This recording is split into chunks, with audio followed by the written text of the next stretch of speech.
Hope it is live. Is it live? Can anyone tell me if it's live?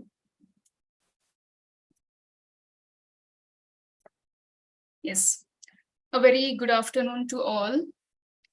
Welcome to this Knowledge Spectrum series. And this is the session 6th. My name is Vinyasa. I'll be the anchor for the session, and I will also try to host the session, helping the guest speaker for the day. So before going into the details, I would like to give a few details about Krishna Sudha Academy for Agroecology. If you can see my background, the virtual background, you can see the academy. It's a new academy. It's a joint initiative by us, Center for Sustainable Agriculture, and Sri Padmavati Venkateswara Foundation, Vijayawada. It is basically a research and education center which is working on agroecology as an alternative for food system, farming, and livelihoods altogether. It is a facility which gives accommodation for at least 80 to 100 people at a time, where you can come, stay, learn, and also spread the knowledge. We are trying to create a platform where there can be exchange of knowledge with practitioners being the facilitators. Basically, those who are actually doing the work, they are the best teachers because they have a lot of experience from the ground. They know what issues are there and how to handle them. So we want them to be the facilitators. And it's not just us as facilitators from Center for Sustainable Agriculture or Krishna Sudha Academy for Agroecology, but there will be many facilitators across the country, across the world, who we would like to partner with so that we can learn from them and they can also learn from us. So that's a brief. I will share the website link where you can go through it. I assume many of you already know it, but I will still circulate. It's located at Kondaparva, which comes in NTR district of Andhra Pradesh, 50 kilometers from Vijayawada and 35 kilometers from Gannavaram Airport. I'm sorry, I forgot to mention that today for this session, we have a translator. One of my colleagues from Center for Sustainable Agriculture is there. So anyone who would like to listen in Telugu, there is a globe icon at the bottom of the screen, whether you are in your mobile phones or on your laptops. So just press the globe icon and select the language Telugu, and you can hear the Telugu version. It will not be available on YouTube. So who are watching us on YouTube, you will only get the English version. The translated version is for those who are listening through Zoom network. Now you have seen the poster, it's called Knowledge Spectrum series, or on the Google form. A very brief about this also. Given the current scenario in our Indian agriculture, we are coming across many issues, many challenges. There are debates which are going around whether it is regarding the policies, whether the climate change and its adverse effects, FPOs and its formation, market scenario for organic production, certification, and there are a lot of trust issues around certifications. And there are many things which people are interested to learn and know about it. But what happens is when we want to turn or when we want to move towards organic transition or agroecology, we either end up asking questions which probably are wrong, or we may not know what to ask so that our queries or our clarifications are there from the other end. So Knowledge Spectrum series is one such platform where you will meet so many facilitators, so many experts from different verticals under agriculture who have experience of maybe decades, and they are trying to share their knowledge. And today's session is one such session you have seen, so I will not reiterate the session. I would actually request Dr. Ramu to introduce that. But before he introduces, I would like to introduce the guest speaker for today, Dr. G.V. Ramanjanelu, in short, Dr. Ramu. He's an agricultural scientist with specialization in agroecology, organic natural farming, agribusiness management, and public policy. He was in Indian Revenue Services, and he worked as an agricultural research service till 2004. And in 2004 is when he thought that, okay, he was much more needed on the ground with small marginal farmers and working directly with them to make a change in the whole Indian agricultural system. So that is when he left his government job and he took that bold decision to move towards the ground on the field with the farmers. And we, as an organization, Center for Sustainable Agriculture, Dr. Ramu has always inspired all of us and many people around to work directly with them and come up with, ecological, economical, sustainable models for farmers, so that there is experience from the ground, and from that experience we are turning that into knowledge. So without a further ado, I would request Dr. Ramu to take the stage and enlighten us about this entire session on transition towards organic natural farming. Over to you, Ramu. Thank you, Vinyasa. Thanks for that introduction. Today is International Cooperatives Day, the 101st year. So for last 100 years, cooperatives have made big difference for farmers particularly. So I would request all of you on this day, mark the day to see cooperatives as a process, as a way we work. So cooperation is the law of civilized society. Competition is actually the law of jungle. So on that note, we start the session on organic and natural farming. And again, the context for this session is there were a couple of very disturbing reports which came up this week, and on the conventional agriculture and what it has done to the world. Also, Government of India is going to launch a couple of new areas and new schemes to support the transitions towards more sustainable agriculture. So we thought this is the right time to talk about organic natural farming. And are we in a compulsion to make a shift, or still this is a niche or luxury to talk about organic natural farming? I think that's a key question we need to look at. And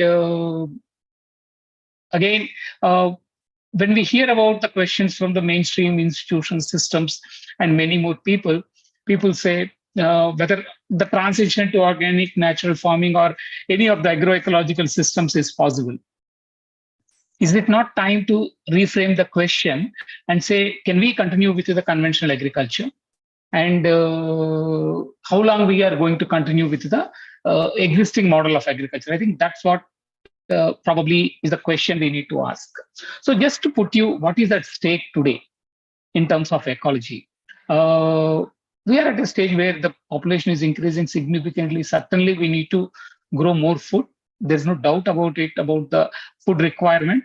India is producing nearly about 300 million tons of food, but still we have about 42% of the children malnourished, and nearly half of India goes hungry to bed. That's the situation. So increasing food production itself, can it solve the problem of malnutrition? And how do we increase the still produce food enough to meet our needs of the people is also a big question in front of us. And an estimation shows that in the next 4 decades, next 40 years, we may have to produce what India has produced, what world has produced for the last 8,000 years. So imagine the amount of pressure on natural resources which it is going to create. But at the same time, is it technology a solution? Or what we have done in the last, say, 100 years of modern agriculture, and particularly last 70 years of green revolution, what we have done to our own agriculture, natural resources, and food system is also something we all need to look into. For example, the data shows that the world has lost nearly one third of its land due to erosion and pollution. So the fertile soils, we lost nearly one third of the soils in the last 40 years. And India particularly is highly prone to this land erosion. The topsoil, which takes nearly about 500 years to build up, the top 1 inch built up takes about 500 years, and we are losing nearly 16.35 metric tons of soil every year from every acre in this country. So this leads to a situation where all the fertility you're building, or the area which supplies nutrients to the soil, is lost. And unless we take up measures to conserve the soil and protect it, it's going to be significantly impacting on our food systems. And similarly, groundwater depletion in the last, in the year 2000, when it was actually made an estimation, 283 cubic kilometers of water is pumped out every year. And India accounts for nearly 71%. So one third of total groundwater pumped out in the world is pumped out from India. Imagine where we are heading to. The area under paddy, the area under sugarcane, the area under crops, cotton, which requires more water, is increasing. And in that situation, the groundwater depletion is increasing significantly. And you might have seen a report recently by Geophysical Research Letters. And we were shocked actually when we saw the report, whether it is really true or is that's one of those WhatsApp universities report which is circulated. The Earth rotational pole has drifted by nearly 1 meter. So 80 centimeter shift happened between 1993 and 2010. And imagine what we are doing. And this is because of the groundwater depletion. And this groundwater depletion in northwestern India and northwestern US, and both being pole apart, that created the drift which is happening now. And imagine what is going to happen if this increases further, and then what is the future, what we are talking about. And similarly, IPCC has already brought out reports clearly saying the temperatures are increasing, and unless we block this global warming raise and then to 1.5 degrees, restrict it to 1.5 degrees and move towards reducing emissions at least by 43% by 2030 and 60% by 2035, and reaching to net zero by early 2050. India has also committed to move towards net zero emissions by 2070. So that's the situation in front of us. Is it not alarming when we talk about organic and natural farming transitions? And given these things, also, is it not the question we need to ask, saying, we cannot continue with the existing cropping patterns, existing models of production. We need to make a shift. But how do we make that shift easy for the people who are actually doing cultivation? I think that's the question we need to ask, is what we feel. Second, very important, the socio-economic condition of farmers of India we need to look at. Indian farmers, again, more than 85% of Indian farmers are small and marginal farmers. And on average, the Indian farmer's income is around 10,000 rupees per month. And this is for a family of 5, and from 4 different sources: cultivation, livestock, wages, and other sources. And in these 4, the contribution of agriculture for income of farmers is only about 31% at the national level, and many states it is much, much lower. And for example, in Andhra Pradesh, it is only about 20%. And similarly, when we talk about monthly income of 10,000 rupees, this is the average of the country, and this is the average of, say, farmers in Punjab and farmers in Bihar. And so, if you look at state-wise, the variation is much higher. Odisha, Chhattisgarh, Jharkhand, Bihar, all of them have around 5,000 rupees per month as the monthly income. And government of India, the current government 10 years back when it came to power, promised to increase the income of the farmers and double it by 2023. But today, it's just increased by about 23% from cultivation. The income, whatever increase happened, has increased for other areas, say livestock and many other sources. So in cultivation itself, when the incomes are very low and the contribution of cultivation to income is less than 30%, what are we going to do to expand the income baskets also becomes very critical. And the relationship between agriculture and animal husbandry, which is broken, how do we bring it back, is also very, very critical. And organic and natural farming is one way of bringing it together. I think that's something we also need to understand. Another important matrix which we need to also understand is the fertilizer subsidy. This year, yesterday or day before, Government of India has announced it's going to continue with the existing amount of fertilizer subsidy, and this amounts to nearly about 2.55 lakh crores on average. And the 2.55 lakh crores on average comes to around 21,000 per farm household and nearly about 7,333 per acre. And in this, large part of it is the subsidy which goes to urea, and that's a nitrogenous fertilizer which is nearly about subsidized by 85%, and 77% of the total subsidy goes only for this nitrogenous fertilizer. So given that kind of situation, are we going to spend the same amount of fertilizers? And particularly given the kind of context where the use efficiency is very, very low. Say in 2005, every kg of fertilizer which is used, NPK, used to contribute to nearly 13 kg in 1970, and in 2005 has fallen to nearly 3.7 kg per every kg of chemical fertilizer. When the use efficiency has fallen significantly, the rest of the chemical which is applied, it spoils your water, makes it unpotable. It is released, nitrous oxide is released into the environment, and nitrous oxide is a significant greenhouse gas emission. So given that kind of context, there is an economic compulsion as well. It is not just about continuing the existing chemical fertilizer use for long. So we need to look at how we move away from the chemical fertilizers. So for all those who raise the question, do we have enough of biomass? Do we have enough of dung? The question should be, do we have enough of chemical fertilizers? Is India going to afford the same subsidy for the next, say, 20, 30 years? And if you're going to afford for the next 20, 30 years the same amount of subsidy, yeah, and particularly when there's a depletion of mineral sources of, say, phosphorus, etc., and the energy sources becoming very, very highly expensive, what are we going to do in meeting that kind of subsidies? And also, how are we going to meet the net zero targets which Government of India has already agreed upon? I think these are the questions which we start asking when we talk about the skepticism of transition. Similarly, when it comes to the markets, again, the latest announcement by European Union that they are going to stop the equivalence and move into a compliance regime where USDA has already done. So organic farming also requires a kind of certification.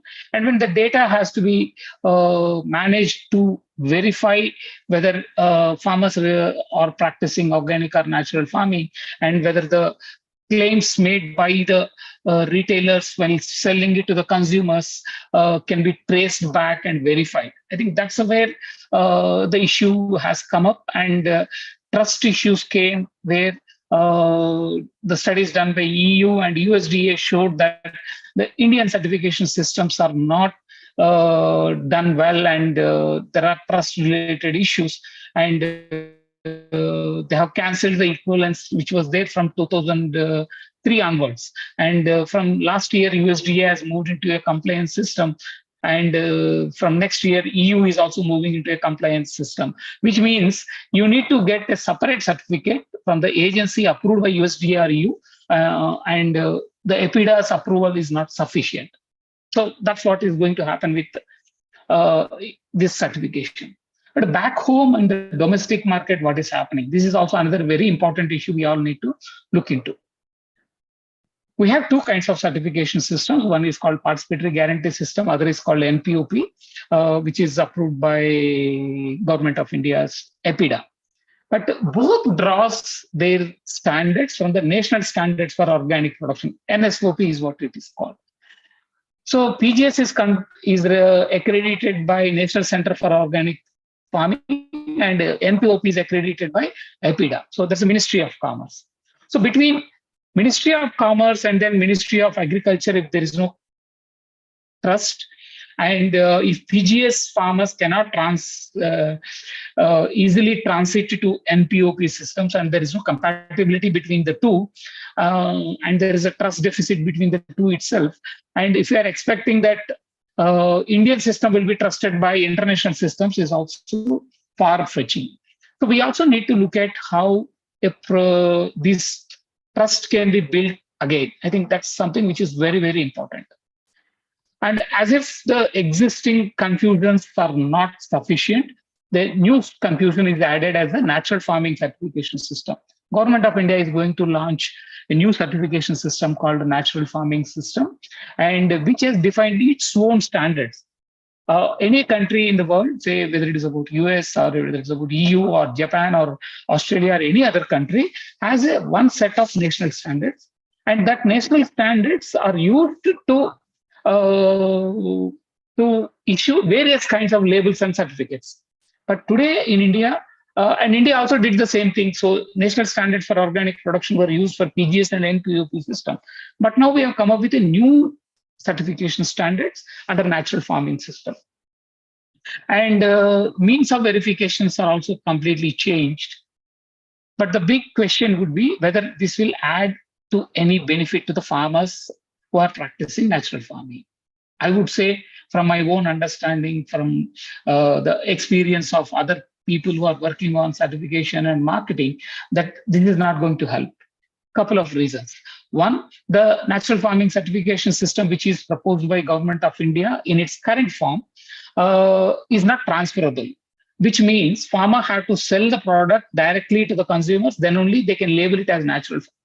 The moment they have to sell it to any other retailer, they have to label it, and that label is not possible as natural farming. So they have to move towards organic certification, either under PGS or NPOP. So this transition is very important. So farmers cannot, this is applicable to only farmers who can sell directly. And farmers who can sell directly are already exempted from the certification in this country. Up to 12 lakh rupees, any individual farmer can sell it directly. And any aggregator who is procuring from farmers and selling directly to the consumers can do it up to 50 lakh rupees. So this exemption is already existing. So in that situation, does current form of natural farming certification will do any help? Is a big question. So why are we adding more confusion to the whole system? Also, along with that, there are many standards which are defined in the new certification system, which are not verifiable.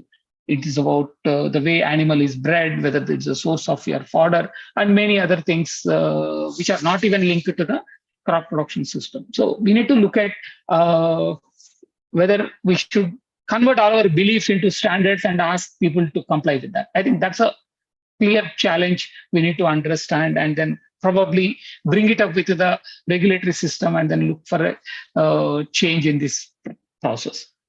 Nationally and internationally, in the retail market, another major problem we are seeing is that there are too many labels and too little trust. So if you are looking at EU market, anywhere between around 16 labels one has to comply with. In this, at least 6 labels are mandatory. Whether it is about, say, fake trade, whether it is about low carbon, or whether it is about organic, and many other labels. And when there are too many labels and controlled by too many agencies, the issue is the cost and also the data management. And these are becoming big issues. So we need to look for a kind of system where all these can be resolved and then move on easily.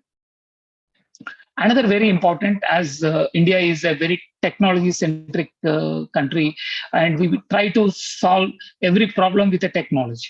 And similarly, whenever we talk about certification, whenever we talk about trust related issues, people come up with a technology, and rather than solving the process related problems. So today people talk about blockchain, people talk about agri-stack and many other things. As it stands, technology itself may not solve the problem. We need to get into more of a process-oriented issue. Now, let me come back to the key questions which were asked and then how we address this one. The major question everybody is asking is about the yield, whether there will be yield penalties by shifting towards organic natural farming. One important issue we need to understand is productivity is a function of resource use. So the more resources you use, you get more productivity. And then how holistic nutrition is provided is something which is very, very important.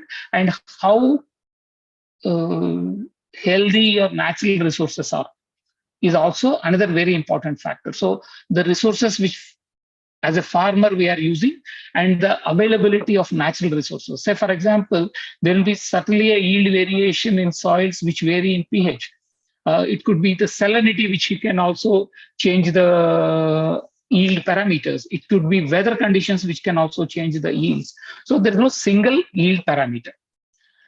And if you have to increase the yield, and then if you can have the equal yields, there are a number of studies which actually shows that yields can be managed, provided you can plan the transitions effectively. And if soil organic matter can be increased, if the proper cropping patterns and cropping systems can be followed, and if life-saving irrigation systems can be brought in, and all that together can make the transition smoother. So there's a macro data which already is showing that the transition losses are minimal, and we can easily get over in 2 to 3 years period.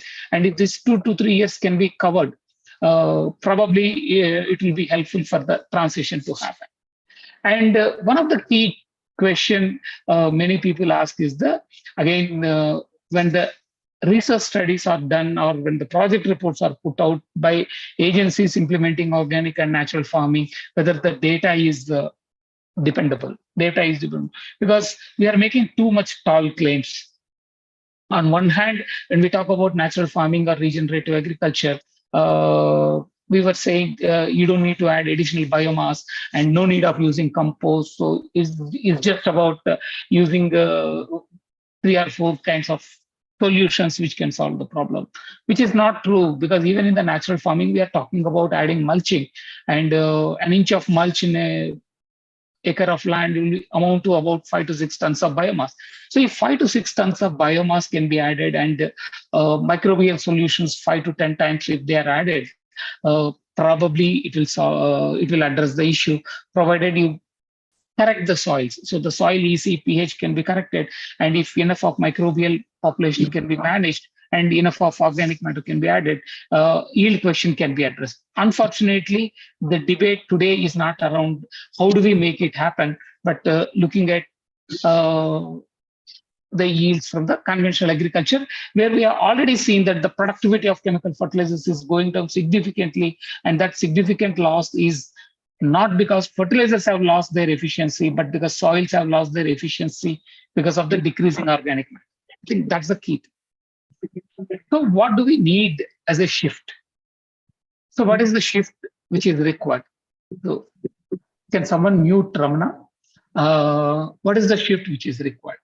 So the shift which is required from the last 20 years of experience of CSA and also various organizations across the country is about shift away from technology-centric approach to an ecosystem-centric approach. So we should not look at natural farming as a technology. We should not see it as for bioproducts which are made locally. I think we need to move away from that system, that framework. It's not a technology. It's not about just technology. We should look at technology as part of a larger ecosystem transition. And that ecological transition we are talking about is changes in cropping pattern. So how do we increase cropping intensity from a single crop to multiple crops, and increase crop rotation so that you can have at least one pulse crop in a year, or pulse crop as an intercrop or in a crop rotation, and production practices significantly moving away from chemicals. I think that is something which is very, very critical. That shift is something which we need to look at. Cropping systems shifting, cropping patterns shifting is something very, very critical. So, for example, Telangana, the state which I come from, in the last 10 years, the area under paddy in Rabi season has increased by about 450%. And in the Kharif season, it is increased by about 250%. Today, Telangana has become one of the largest producer of rice in the country. We have become one of the largest producer of cotton in the country. And these two are highly detrimental to the environment. And if we want to convert rice and cotton to organic without changing the monoculture, and then if you want to continue in the same pattern, it's not going to help. So we also need to move towards more sustainable productions of these crops. So even in rice and cotton, we need to reduce water use. We have to move away from the kind of the tilt which is done, and move towards multiple crops. So when we talk about the transition, it is not about just practices, but it's about a holistic change we need to look at. Another very important issue is about increasing soil organic matter. Today, soil organic matter in country is very, very low. We need to increase. And by increasing soil organic matter, we can also sequester a lot of carbon dioxide from the environment. So the data from Ratan Lal, one of the well-known agronomists, says if 2% increase in soil organic matter can happen, we can sequester the entire excess carbon dioxide in the environment. So that's a kind of potential the transition towards organic and natural farming holds too. So we need to look at how this can be incentivized, supported, so that we can increase the soil organic matter. So one is about how do we make it accessible, available, and then how do we incentivize for farmers to make this transition. Another most critical is going to be reducing water and energy use in agriculture. As I already mentioned, the groundwater depletion is a serious problem. It's not just about say, since we have free power, we can use as much as we want, or just because I have money which can be borrowed, I can build as many dams as possible. By building dams or putting tube wells, we are not going to get more water. Water is limited in this country. It can only be converted from one form to another. The more you start pumping out, it will certainly create the kind of crisis which we have already seen. And many of these ecological changes which are happening, and they are not geography bound. I think that is also something we need to look at as a social responsibility. Say, if groundwater depletion happens in one district, it won't restrict to that. The problem won't restrict to that district. If the groundwater depletion happens in one state, it won't restrict to that state. And if there is a more emissions from one state, it won't restrict to that state. So any country or any state or any crop or any region doing the kind of pollution which will have larger impact beyond its geographical boundaries, I think it's a social responsibility we all of us should talk about, and then look at how that can be addressed, rather than getting into a petty debate of whether per hectare yield in this season is going to be maintained or not. I think that's a key question. Another very important issue, when Indian farmer is average holding is about only 1 hectare, and the incomes are only around 10,000 rupees. If we had to increase the income, thinking that by increasing production or by increasing productivity, farmers' income can be increased is also again a false hope. Maximum yield increase by any technology in this world, including organic or natural farming, cannot be more than 10%, whether you bring best of the technology. Similarly, the cost reduction cannot be more than 10%. And even if you do the best of the marketing where farmer can sell directly to the consumer, you may bring in about 15% additional price to the farmer. All that put together, it will not be more than 20%. Not more than 20% means, say 20-25% means in the 10,000 rupees, you are only going to add about another 2,000 rupees, which makes significantly low contribution to the farmer's income. And that comes from 2 or 3 days of wage labor. And so farmer will certainly move away into labor rather than continuing with agriculture. So we need to look at how we can diversify household income. I think that's a key challenge. So that's where we need to focus on, and more schemes, more efforts from all the civil society organizations. Our government should focus on that. Similarly, expecting that farmers' knowledge is unlimited and then farmer can do everything is also not going to happen. We need a very effective extension support system at the grassroots level that only can make the transition possible. And input supplies, again, if farmer can make their own inputs is good, but if farmer cannot make their inputs, input supply system should be ensured. These two becomes the most critical when the transitions can happen. And similarly, access to markets. There is a we always hear the local market. Farmers farming should be seen as the lifestyle, and we should not think about market. But finally, farmers needs income, and income comes from market. We need to depend on market. But how do we redefine markets is something we need to look at. Redefine the market so that farmers can get better access to markets, which can give them better prices, something which is very important. And again, very important issue is about building trust, like I mentioned. Building trust on technology. Say ICR doesn't believe in organic or natural farming, universities doesn't believe in it, but they are made responsible for approving the price package of practices. And agricultural research institutions or education institutions are not working on this. So your entire BSc agriculture has 2 or 3 credits on organic and natural farming, and their understanding of organic natural farming, these sessions, if you look at, they're simply as reductionistic as the conventional agriculture. So from that knowledge base, expecting that we are going to generate good people who are going to support farming is also not going to happen. So we need to look at how this can be changed. And the claims in the market that 30%, 50% premium can come in also should change. And then also high claims which are made today saying either millet will solve all the problem and or an organic food can solve all the problems should go. It's about a healthy food. It's about if organic food can be grown in a healthy soil which is not deficient in nutrients, probably they also will not have deficiency in the nutrient. That's it. Beyond that, many of the problems which we are talking about are linked to the lifestyle problems. So they need to be resolved, not food cannot resolve there. So what we need to do again is about changing the narrative. We need to move away from the binaries to a continuum. So organic, natural farming, fight between organic farmer proponents and then the natural farming proponents should go. In Indian conditions, not much external inputs are used even in organic farming. And even if it is used, it should be left to the choice of the farmers. Why not farmer buy some inputs from the market? It could be as long as they're organic. I think that's a model we need to look into. So organic and natural binary should go.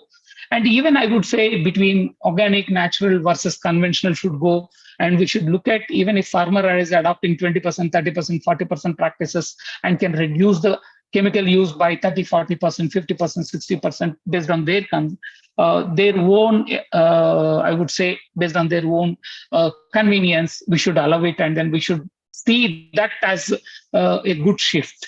I think that's something we need to look at. So these binaries of organic, natural should go.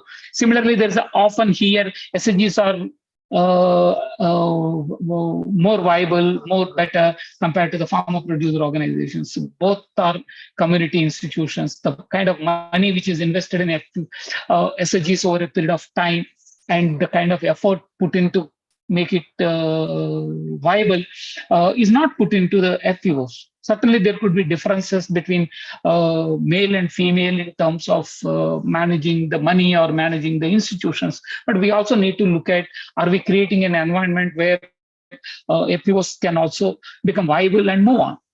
These artificial divides create serious problem. And similarly, internal, external inputs should not be value judged. I think we need to leave the choice for the farmers. And similarly, marketing. As far as local markets can be met with, let farmer try that. And if the farmer cannot sell in the local market, if they want to approach domestic markets or the international markets, there should be possibilities, and then that's where we need to get the systems in place so that these transitions are easy to happen. And another important thing, as we could see, whether it is in the modern agriculture or in the organic natural farming space today, we are all driven by beliefs and ideologies than a scientific approach. Both extremes are really bad. Both are into their own belief systems. Always conventional agriculture proponents talk about yield loss, forgetting that the fertilizer use efficiency has gone down significantly. And we are forced to apply more and more chemical fertilizers. And they still believe chemicals can solve the problem when we are seeing a lot of safety issues related to the chemical pesticides and GM crops. And we are already seeing the kind of environmental impacts of fertilizers. Without looking into those things, we still want to continue the 70 years old knowledge on agriculture. And here we need to also remember, next 50 years problem cannot be solved with last 70 years knowledge. So we need to be prepared for addressing the future challenges. And lastly, I would say we also need to look at support systems. Transition should be supported. And this support can only happen if there is a long-term plan and support. Many programs talks about 3-year support and a very meager support to the farmers. And if a meager support is provided, how the farmers will make a transition?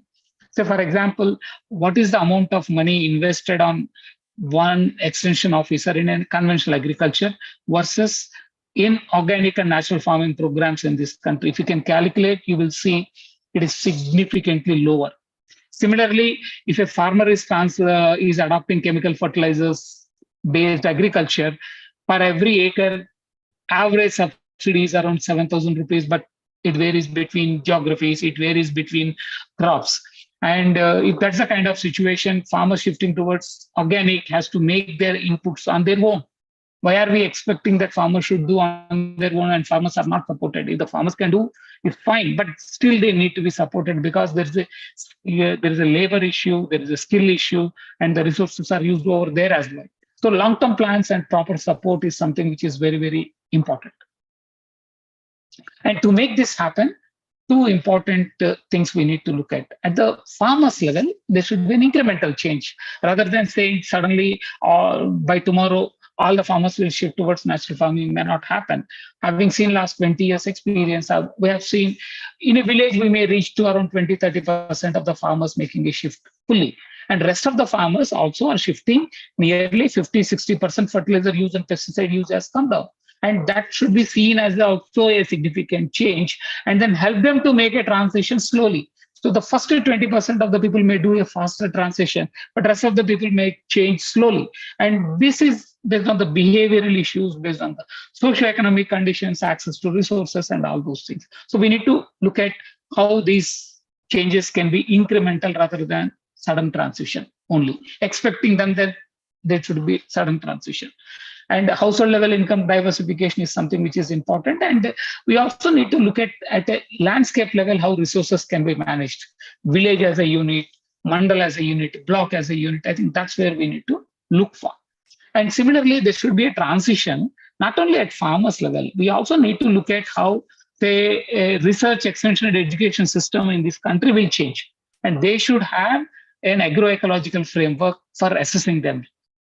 We cannot have this a monopoly of ICR dictating what should be, how research should be done, or how extension should be done, or what lessons have to be taught for BSc agriculture. I think that change we need to have, which is the kind of learnings we are getting all over, not only from India, from all over the world. Why are we missing on this front? I think we need to bring back more diversified sources of research, extension, and education.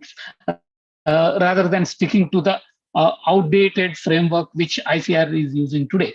And from community resource persons, and we also need to move towards more of a enterprise-based farmer service centers which can provide all services. Otherwise, after 2 to 3 years, when the project helps farmers to make a transition, we are collapsing. We have seen in Karnataka, we have seen it in Andhra Pradesh and Telangana with NPM program and currently natural farming and many other areas. The moment programs are withdrawn, the entire transition collapses. If that has to continue, we need to have enterprises and community institutions. So farmer service centers as business enterprises which can provide all required services to farmers is something which is important.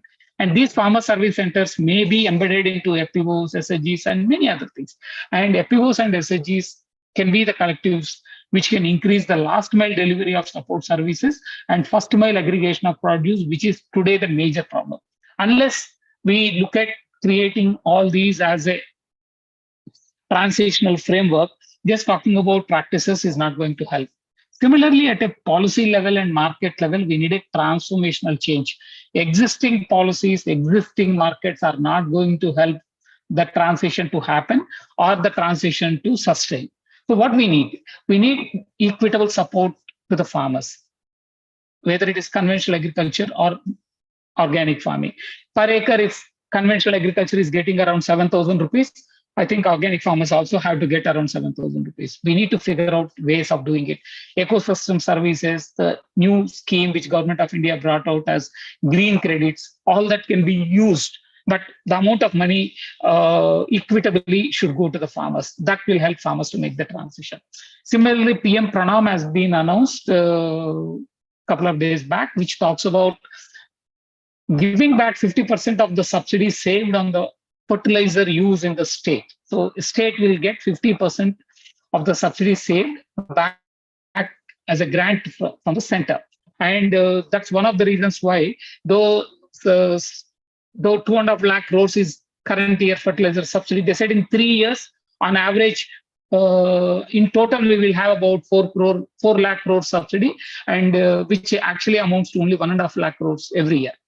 So the expectation is that by implementing natural farming and encouraging farmers to shift towards low fertilizer use, the subsidy can go down in the next few years. So if that's the kind of ambitious target PM Pranam has, and one of those innovative schemes, certainly.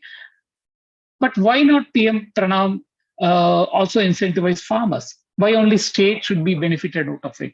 So I think part of the saving should be passed on to the farmers. Similarly, villages, districts, and states which make transition to be rewarded, I think that is also very critical. Why are we not rewarding them? If people use less of water, if people use less of fertilizers, if people move towards more organic and natural farming, who can produce their own food, I think they also need to be incentivized and rewarded.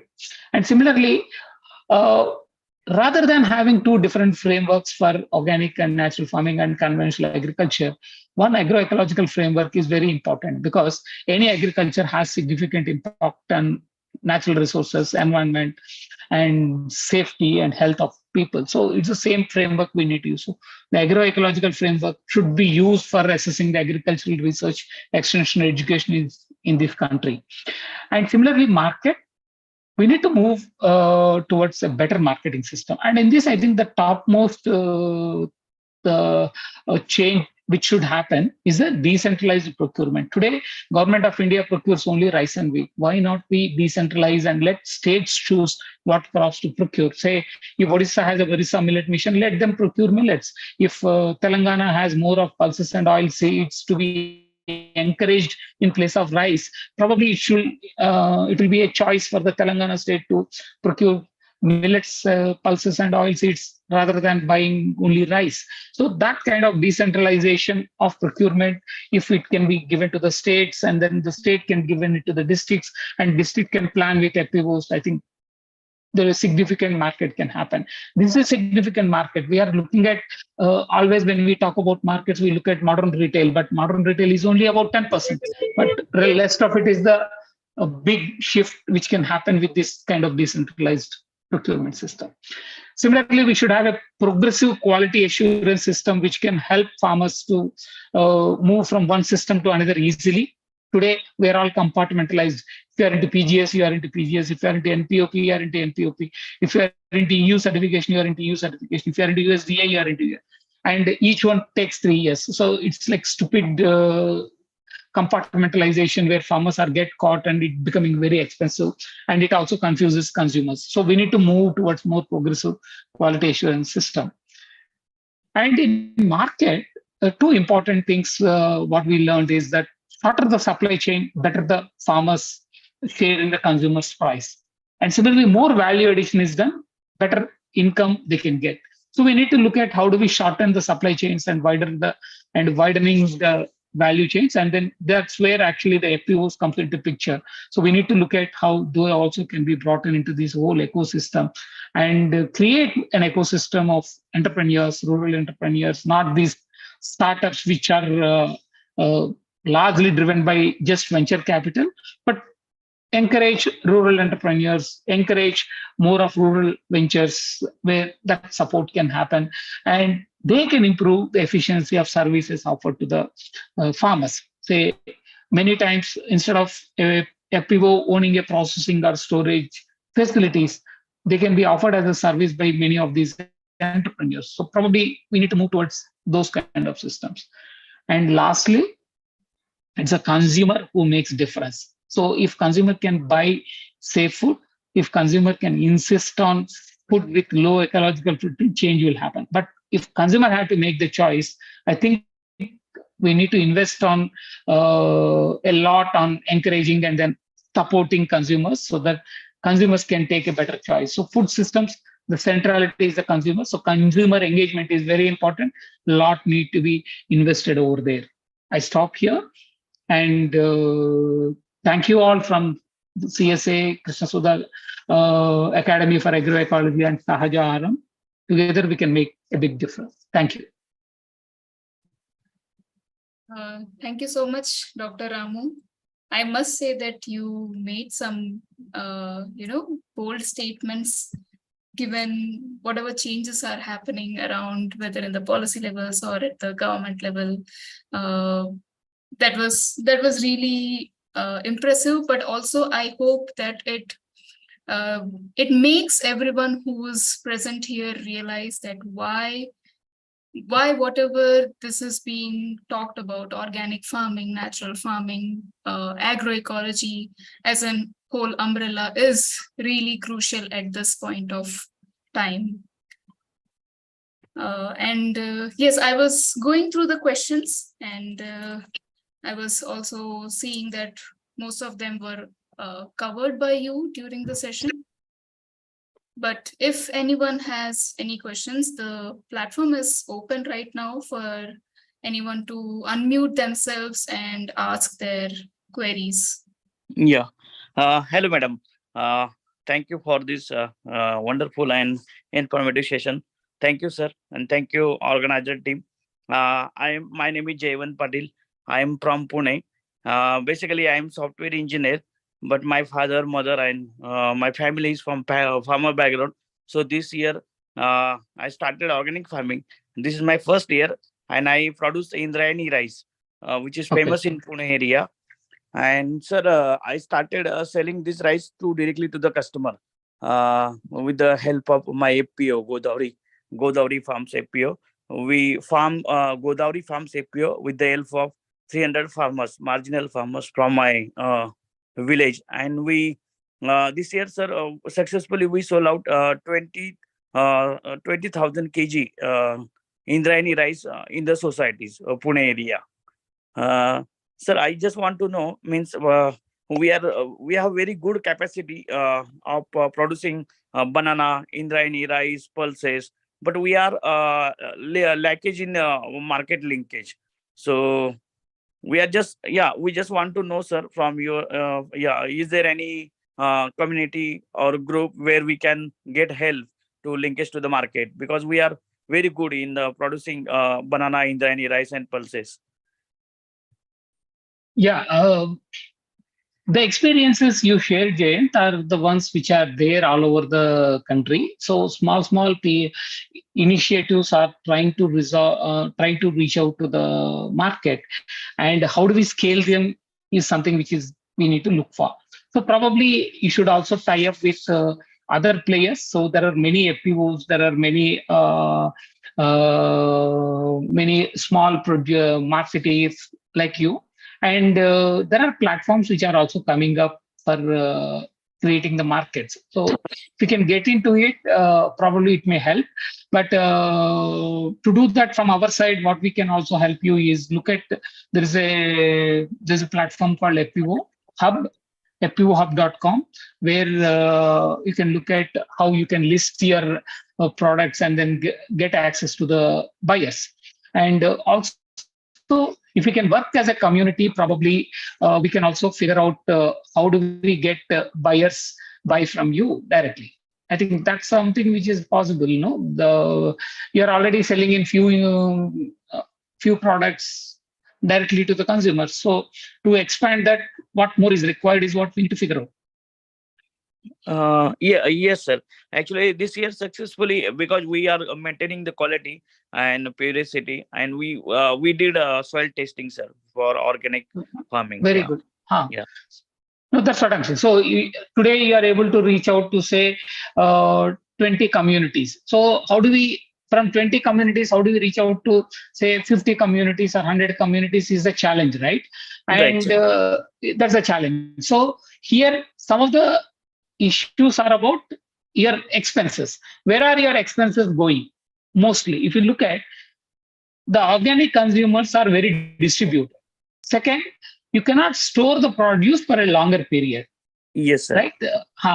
Third important is you need to hold the product for a longer period, because every month you cannot buy from farmers because farmers are selling off. So the retailers have to buy it.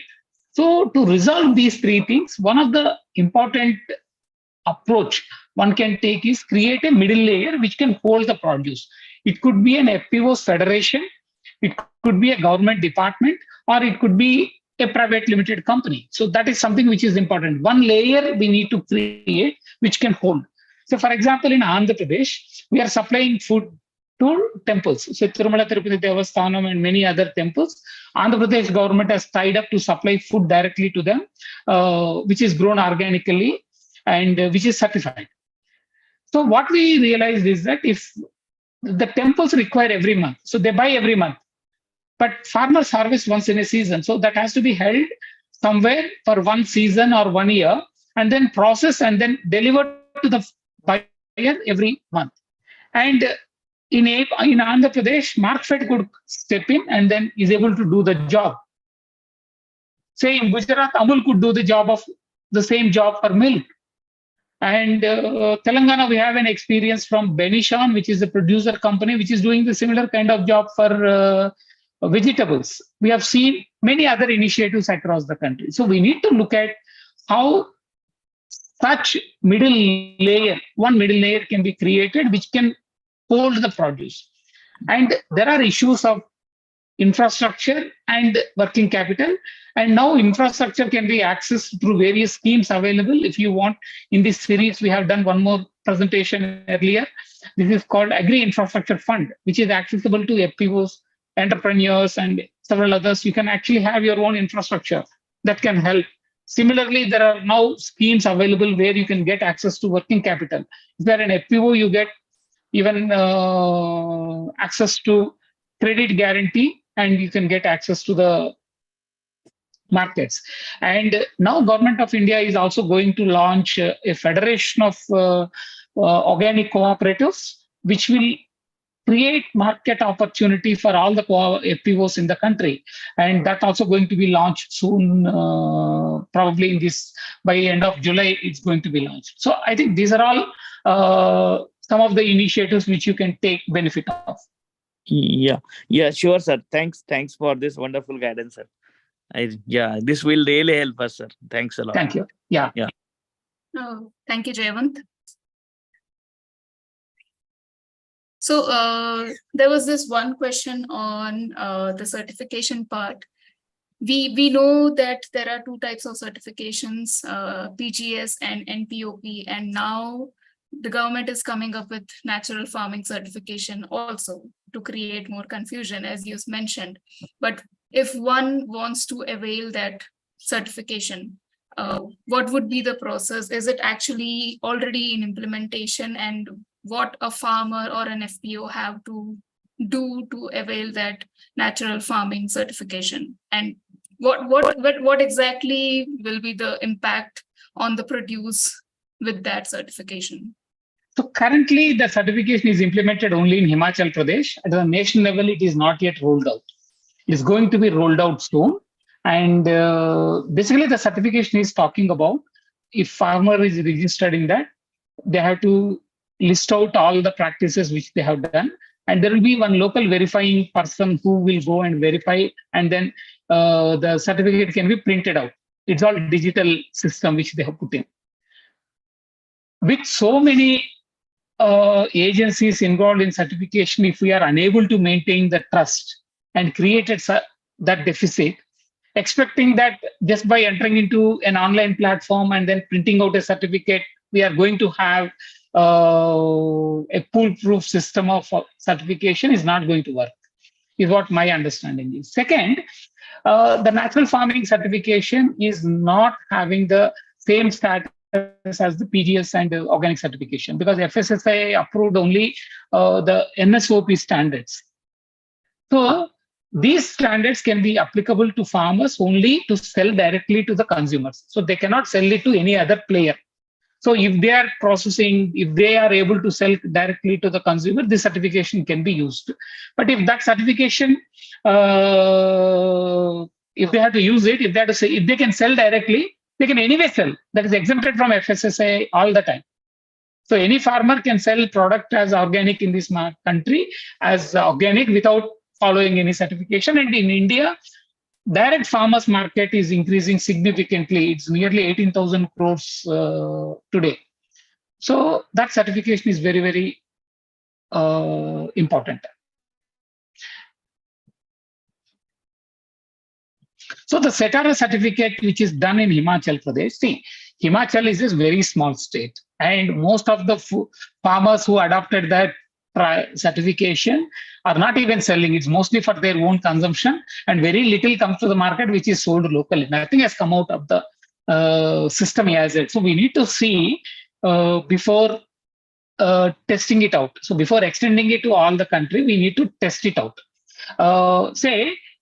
To just give you a parlance, in 2016, PGS India certification began.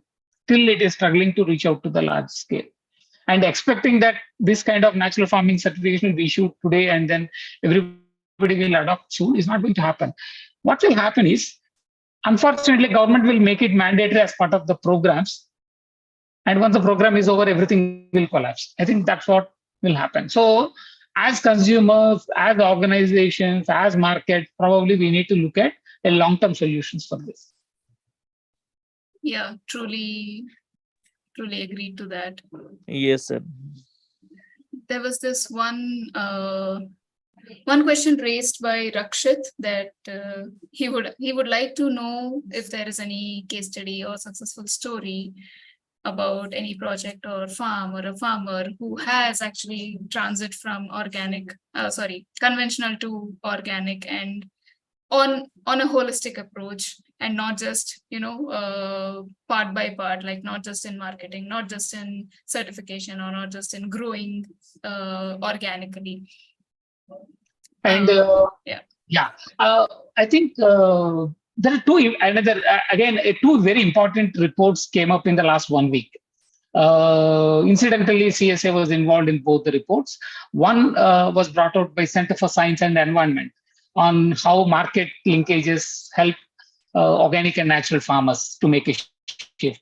There are case studies from across the country available in that. That report can be downloaded. Probably you can share it in the links in the chat box. Second report, which was released a couple of days back in Bangalore by India Spend, again supported by CSA. This brought out several stories across the country where individual farmers, organizations, and states made the transition. So it brought out all the issues very well. India Spend report is also available, and it can be downloaded from India Spend, and then we also can share once the webinar is over on CSA website. It will be available.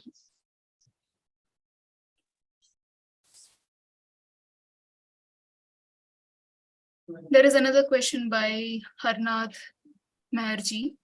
how do we strengthen the farmer community to maintain and continue the natural farming, and what are the constraints which are owning the process and program by them?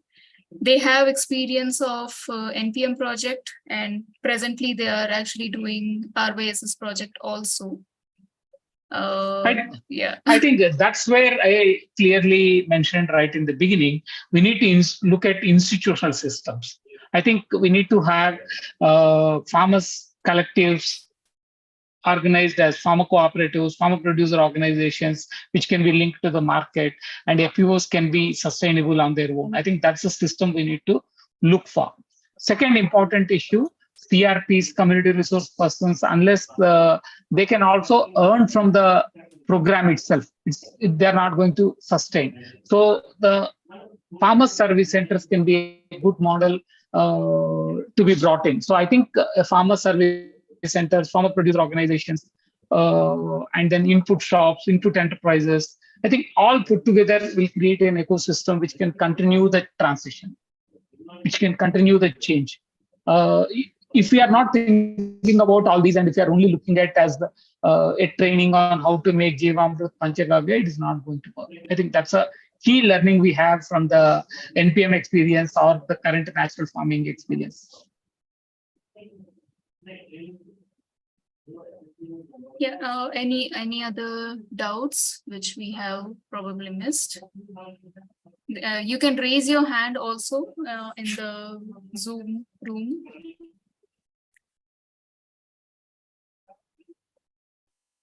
Hello. Sir, Hello. Good evening. Myself, Masudan, sir, working as a agriculture officer in Department of Agriculture and Andhra Pradesh, sir. Okay. Right from 2006 onwards, sir.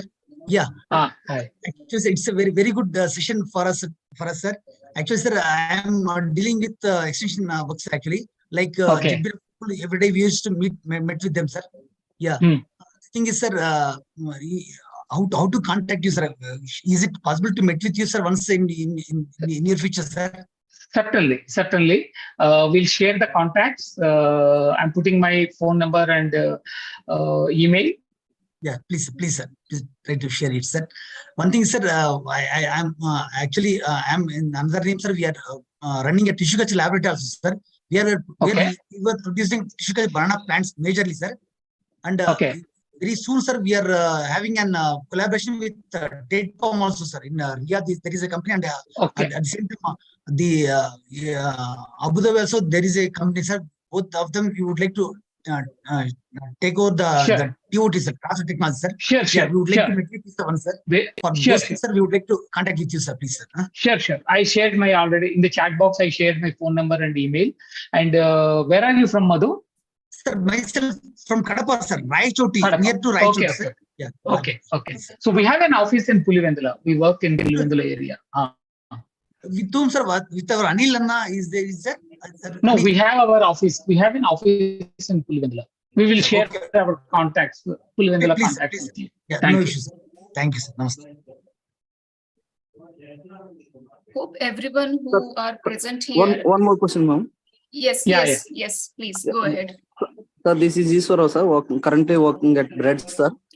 So I'm working for natural farming for last 4 years, sir. I worked earlier at Action Federal in Anantapur, sir. Now currently working at Bread, sir. So according to my experience, I have a question that yes, sir, whatever that you have been presented so far is true, sir. The natural farming is needed, but in my experience, I have come across that even in the community there is a transition that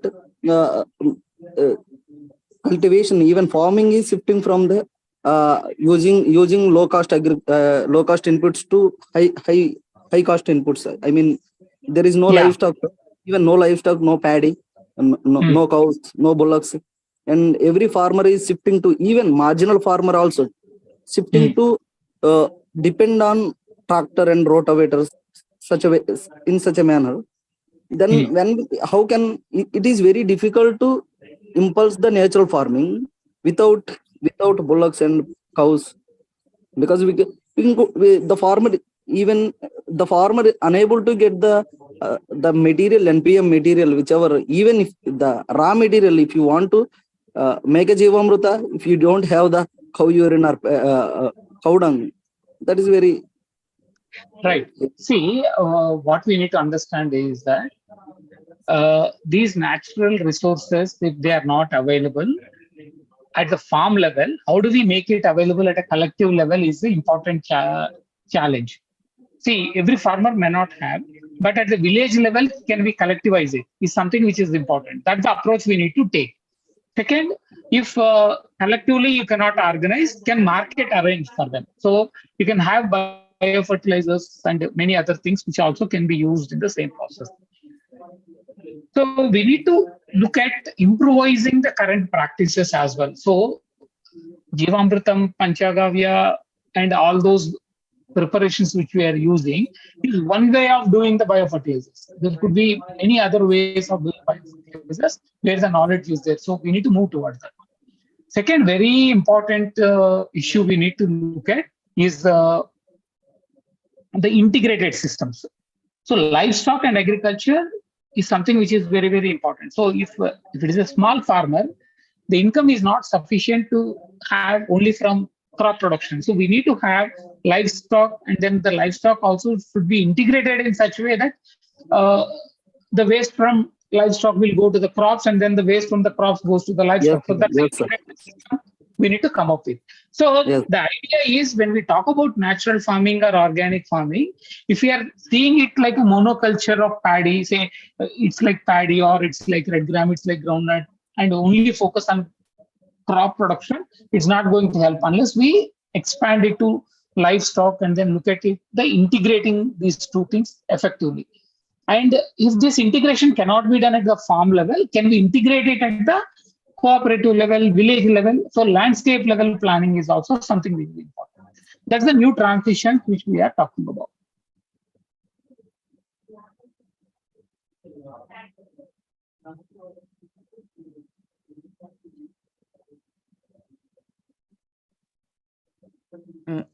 Hello, sir. Yeah, Jayant again. One last question. Sir, is there any government platform where the FPO can sell their product directly to the government organization or go through with the help of government? Yes, yes, there are two platforms. One is called JV KT. JV KT. JV KT. Second one is called ENAM. So in both the platforms, you can always sell, but ENAM is not only for organic, but JV KT is only for organic products. Okay. Both are run by Government of India. Yeah. Thanks a lot, sir. Thank you so much. Hi, you may audible. I am Sachin Ade from Water. Yes. Hi. Yeah, I have one question. Yeah, organic farming can sustain the income for the low marginal farmer. See, like I mentioned, if the cropping system, crop area is only about 1 hectare, expecting that all income can come from that 1 hectare is not possible. So we need to look at the whole livelihood planning. Certainly, a shift towards organic and natural farming can help farmers to save something, integrate something, and sell at a better price if they can be integrated into markets. So all that can translate it into maximum 15 to 20% additional income. But beyond that, if you have to have, say, a better household income, it can only come from additional sources of income being integrated. Otherwise, it is not going to happen just because the crop production itself is very low. The contribution of crop production to farming is very low today, farmers' income. Okay, sir. Okay. Thank you very much. Thank you. Yeah. There are a couple of questions which I would read out and you can answer one after the other. One was that when you were mentioning about this entire transition, you also talked about having a healthy food is much more important, basically giving the crops a healthy soil and the healthy natural resources part, so that the crops that we are growing are quite healthy. And as a social responsibility, if a consumer asks for better food or healthy food, that would be useful. But if we see this from a farmer's point of view or from a farmer family's point of view, what is the policy for their nutrition aspect or for their consumption of nutritional food from a organic or a natural farming way? This was one question. And the second one is, are there any government support systems to set up retail marketing for FPOs in urban areas? Because in urban areas, the commercial rents are quite high. So are there any such support from the government end? Yeah, right. Two questions. So one is when we look at the household nutrition, the expectation is that 30 to 40% of the produce is consumed locally. So farmer, if they have about 1 hectare of land, about 30-40% is consumed locally. If they have more land, then probably consumption will be lower. So food comes into the market only after the local consumption is met with. That's the whole idea. Currently, since we only have 1 or 2 crops grown, say if you look at Andhra, Telangana, largely it is only the rice which is grown in the Kharif season. And in Rabi, here and there some pulses are grown and oilseeds are grown, but otherwise it's again only rice or cotton. From that kind of situation, if you can move into multiple crops, more food availability will be available locally. I think that's what will happen if a transition can happen towards multiple crops. But the bigger question is, today, whatever is supplied as a food security in the market, by the government, say for example, every family gets about 5 kg of rice supplied, and it's a conventional rice which is available. So even an organic farmer, he has to sell away all his rice in the market and then buy this subsidized rice because this is available at 2 rupees, and the rice which they produce will have a better price. So this contradiction should go. That's why I was suggesting about a decentralized procurement system where FPOs can procure and supply to their members as well. So we can look at that kind of system. Earlier, SAR AP Telangana has tried this model. They call it as ASRA, where women self-help groups used to procure and supply locally, and it really worked well. So probably that kind of model we need to get into, and similar kind of thing probably FPOs also can do, so that instead of looking at outside market, they can look at local market.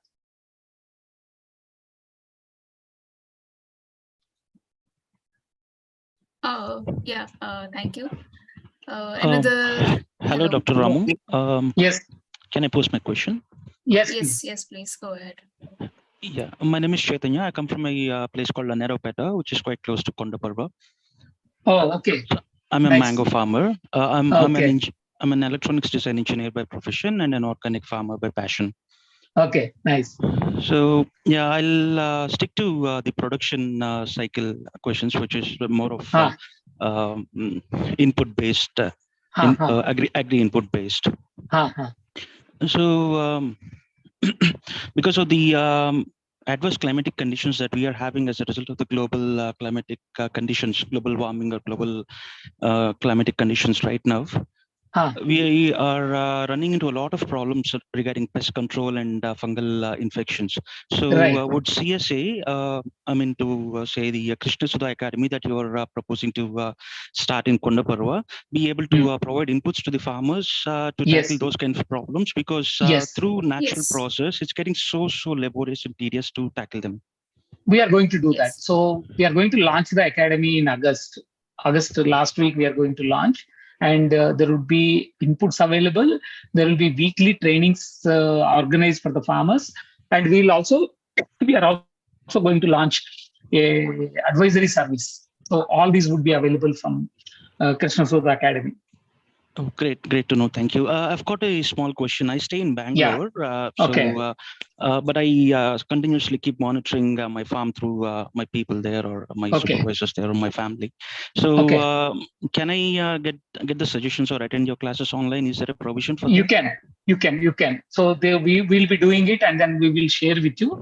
Also, depending on which village you are from, there are also farmers cooperatives which we have already set up. So you can also be part of the producer company over there. Yeah, I've already started getting into that FPO registration. My village is close to Reddigudam. Oh, And okay. Yeah. my place is just 7 kilometers from Kondaparva. So Okay. So Redigudem FPO is also promoted by us only. oh, great to know. So I just got the application form to get the registration. Thank you so much for the information, sir. Thank you.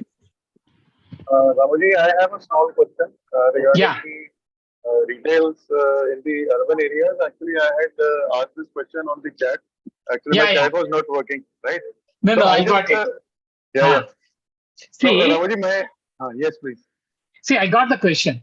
Currently, NABARD has a scheme, but this scheme is available only for rural areas. They call it as rural hearts. But for the urban areas, such scheme is not available. But what you can do is you can approach the municipal corporation or the say municipal corporations. If you approve, municipal corporations have these marketing spaces. So in Andhra Pradesh, Raitu Bazaars are all supported by government. So that spaces are there and where people are allowed to sell. Similarly, I know in Gurgaon, there is a Gurgaon Farmers Market, which is run at DLF Center. And so the community has given that space. So those kind of things is possible. Right. Actually, we were looking forward to work in retail spaces like Sahaja Aram.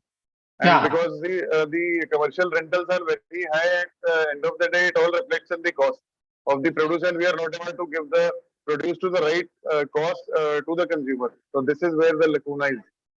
True. So one of the things we also have realized is that probably we need to move into less real estate intensive marketing models. So which means actually not the real estate retail stores, a combination of direct sales. You can use say mobile vans or you can use online platforms. That is a much better option. We also run mobile stores. We realized replicating brick and mortar stores is very expensive process. So we actually do mobile stores as well. Yes, sir. We are working on this, and I will surely register on PhoneHub this FPO Hub as well. And we can move further accordingly.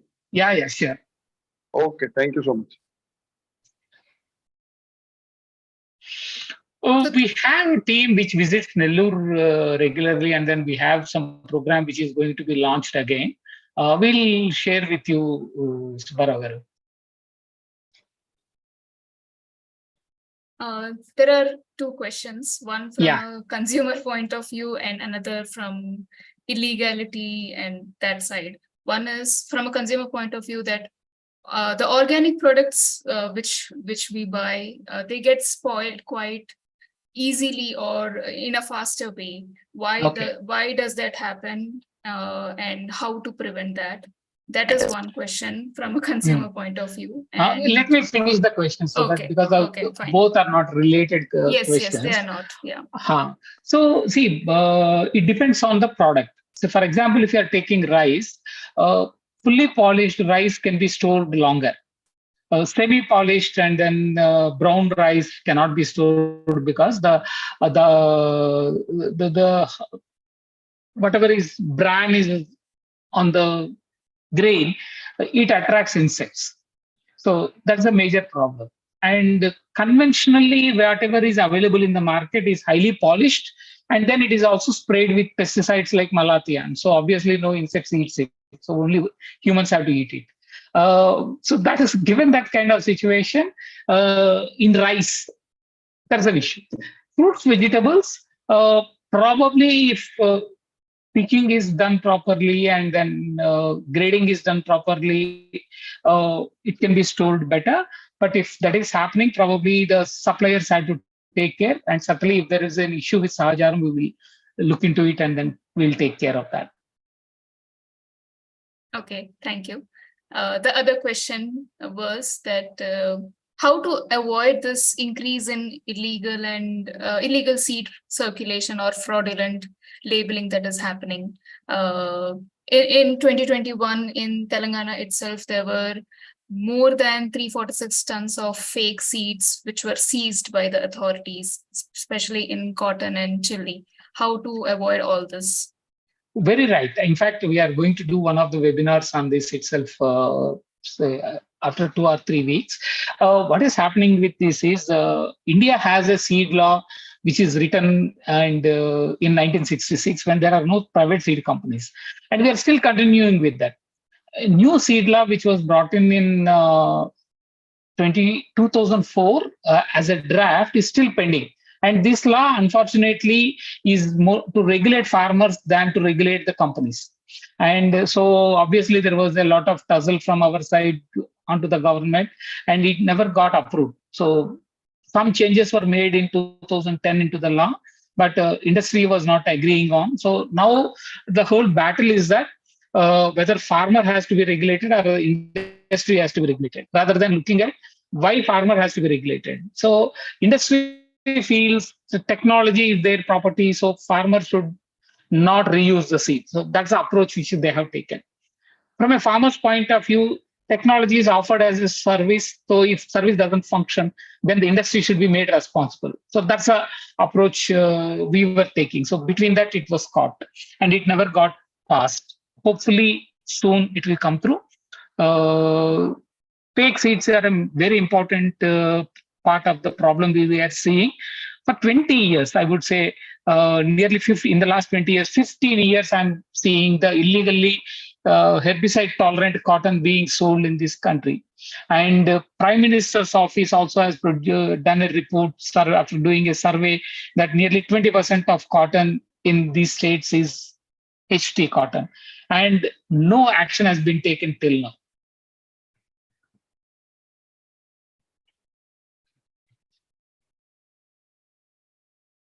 Yeah, one more question by P. Iswar Rao Garu from Reds. We all know that doing natural farming is more labor intensive compared to conventional farming, and from a farmer's point of view, it's quite hard for them to find a platform to sell their produce at affordable prices, even if they are connected with FPOs or even if they're connected with FPOs, they sometimes find it hard, is what the question is. So is there enough working capital to procure the farmer's produce and actually give him a better price with that? I think the marketing has to change significantly. The way we are talking about alternatives in production, we also need to talk about alternatives in marketing as well. And just by buying and selling itself, farmers may not get better price. We need to look at how do we position the product, where do we sell, how do we sell. So collectivization certainly will help. And working capital access is not possible if you don't have your own share capital. So not too much of loans are available for the farmers without any collateral. So without collateral, you will get access only to say 3 to 5 times of your working capital. Beyond that, you cannot get access. So buying and selling is not possible, but what FPOs can do is a facilitation. So there are different marketing models which are available, which you can learn and then do it. And we also learned one of the important lessons from Sahajaram is that FPO federation will help a lot. So we have 2 federations which are run now. One is called Sahajaram, another is called Benishan. And both are really doing better support to the farmers in terms of collectivization. Working capital is an issue, but if you get into only facilitating marketing as a bulk marketing, say if 60%, 70% of your produce can be sold bulk, and in the rest of the produce, 50% of it you can value add and sell in bulk, rest of it can be done retail. So there could be a basket of approaches for marketing one can do.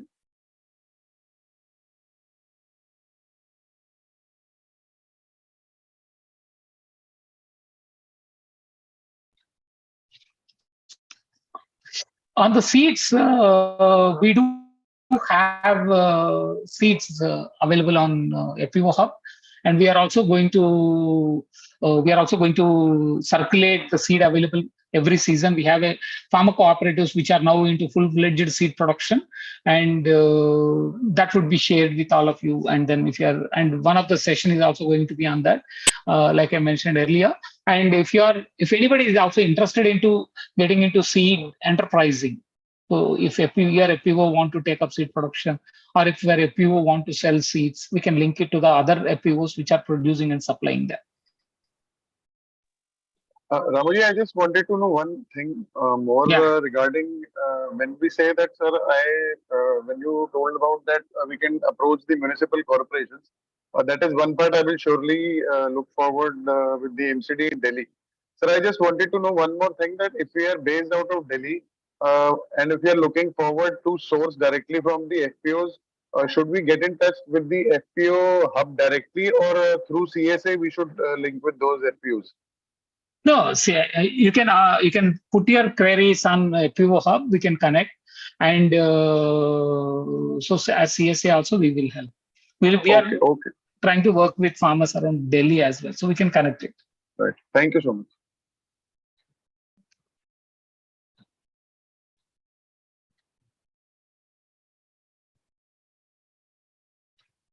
There's one question by Dr. Supriya Kusale. She's a microbiologist and she wants to know if there are any funding agencies for biofertilizer production. Yes, there are schemes under NCOF. If you can look at their website, National Center for Organic Farming, and under Agri Infrastructure Fund, and also NABARD. All three have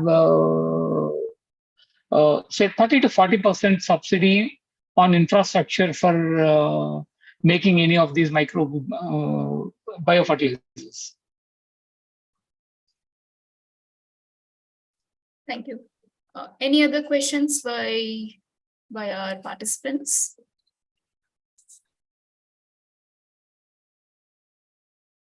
You can unmute yourself also.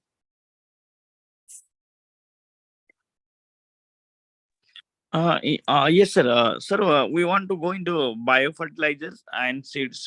So, if you have any details, so you can please share us. We will connect with them. So we have all your emails. We will be sharing all the details on how you can work with us. Yeah, sure, sir. Sure. Yeah. Yeah, I was about to ask that to all the participants over here. Hope you have registered yourself and hope your email IDs are with us so that we can share whatever details you have asked and what we want also can be shared directly through those email IDs. If by any chance you have not, I'm sharing the Google form, which was circulated earlier. You can register yourself and we'll get back to you through those email IDs. Sure, ma'am. Thank you. This is the Google form in the chat box. So I sincerely request everyone, if you have not registered, please register yourself. And if you would like to know more about us, that also you can put your queries over there. And any more questions from the participants registered?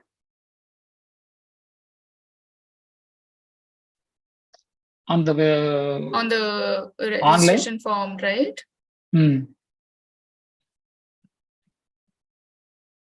I am browsing through just once so that nothing is missed out.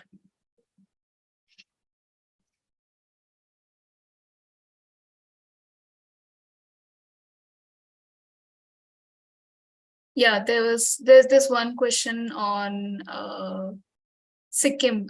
Sikkim being the organic state in the entire country, why not the entire country? Why the entire country is not going towards that? See, Sikkim had a different situation. Sikkim was not part of India, so many of the rules in the country doesn't apply to Sikkim.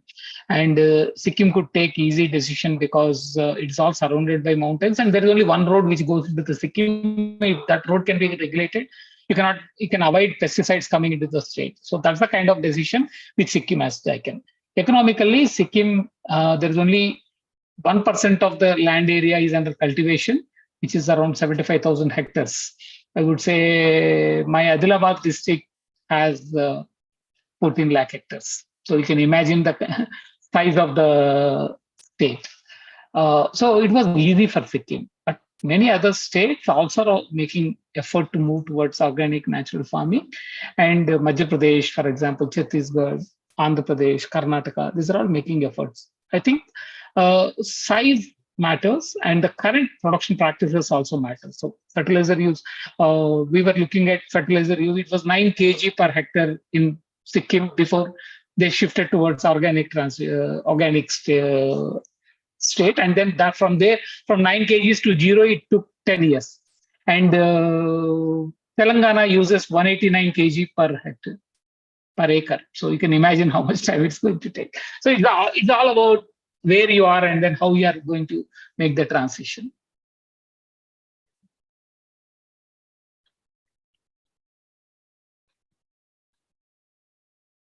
Yeah, you have covered the questions, at least in an umbrella, you have covered every vertical of this entire transition process. So what we will do is we will compile all those things and put out a report or a summary of this entire session on our Krishna Sudha Academy website, and you can go through that. We also have a YouTube recording. Someone was asking for a recording of this lecture. We are available on YouTube, so I'll share the YouTube link again also, so you can go through that again.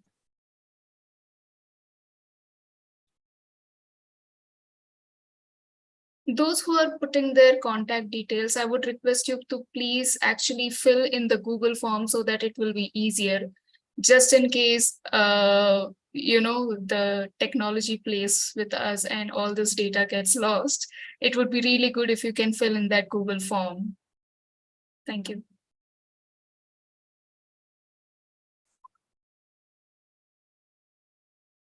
So every weekend we have these sessions under Knowledge Spectrum series. So every Saturday from 3 to 5 p.m. is what we are doing.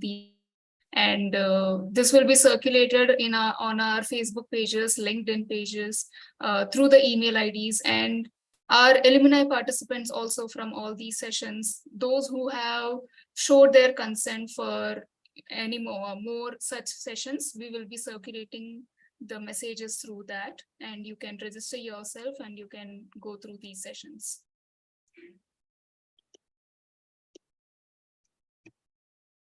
Yeah, yes, CSA has prepared not as a solution paper, but we do have papers towards transition, and we do have papers on ecological footprint, how there is a reduction in the ecological footprint compared when we compare conventional and organic farming.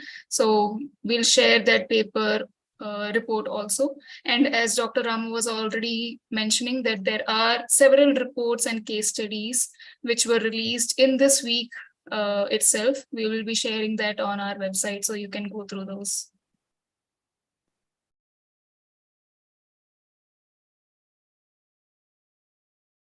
So yes, if there are no more questions, I would, are they freely available? Yes, they are freely available. Yes, they are freely available and you can read them. Yeah, any more questions? If not, then we would like to end this session, and then we can. Okay, there is one question.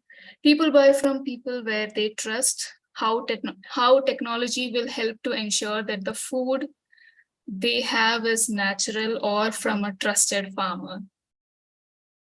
So one is the certification, and second is now traceability systems are coming in where from the packet you can trace back to the farmers and farmer group which is produced it. So that's a certification system which is now available, and technology can be used to make it simpler. And thank you very much for this opportunity. And we'll come back with another presentation next week. And next week we are going to have on direct seeded rice. So there are issues with paddy production, and we all know the amount of water paddy is using. So next week's session is going to be on direct seeded rice, where you can grow rice without puddling and without using of water. Dr. Rajshekhar from Center for Sustainable Agriculture is going to do this session. And this session also would be in English and Telugu. Thank you very much. Yeah, thank you, Dr. Ramu, and thank you to all the participants for taking out their precious time and be here and actually interacting, because that makes the session more lively. If you're not interacting, if you're not asking any questions, this becomes totally boring and one-sided traffic. So thank you so much for being here, for asking your questions. This makes us also come up with better sessions in the future. So thank you so much for everyone. We'll see you next weekend on Saturday or Friday. We'll announce soon on Monday. You can go through and register yourself. Thank you and have a wonderful evening.